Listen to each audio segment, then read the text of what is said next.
तिकी येथील खंडेराव महाराज यात्रोत्सवास प्रारंभ, तगतराव मिरवणूक संपन्न।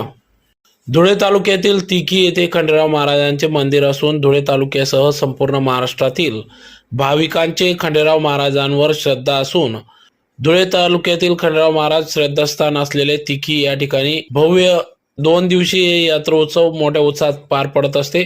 दरवर्षी सालाबादाप्रमाणे या ठिकाणी तिकी येथील खंडेराव महाराज यात्रोत्सव पार पडत असतो। तर आज दिनांक 12 जानेवारी 2025 पासून यात्रोत्सवास प्रारंभ झाला। 2 दिवसीय चालणाऱ्या या यात्रोत्सवात बहुसंख्य भाविक नवस फेडण्यासाठी या ठिकाणी येत असतात व श्री खंडेराव महाराजांचे दर्शन घेऊन यात्रोत्सवाचा देखील लाभ घेत असतात। तर या कार्यक्रमासाठी या ठिकाणी खंडेराव महाराज मंदिर ट्रस्टच्या वतीने देखील या ठिकाणी संपूर्ण तयारी व्यवस्था या ठिकाणी करण्यात आली होती।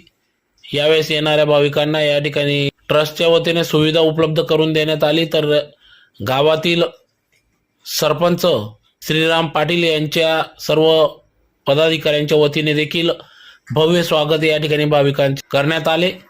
तर 12 आणि 13 जानेवारीला होणाऱ्या यात्रोत्सवानिमित्त लोकनाट्य तमाशा मंडळ 2 दिवस या ठिकाणी आयोजन केले जात असते।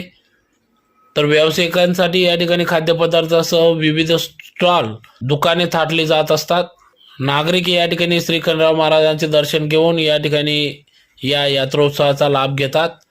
तर या कार्यक्रमासाठी येथील सरपंच, उपसरपंच, ग्रामपंचायत सदस्य तसेच खंडेराव महाराज मंदिराचे विश्वस्त ट्रस्टचे सर्व पदाधिकारी हे अथक परिश्रम घेत असतात। तर अतिशय उत्साहात 2 दिवसीय यात्रोत्सव खंडेराव महाराज यात्रोत्सव उत्साहात पार पडत असते।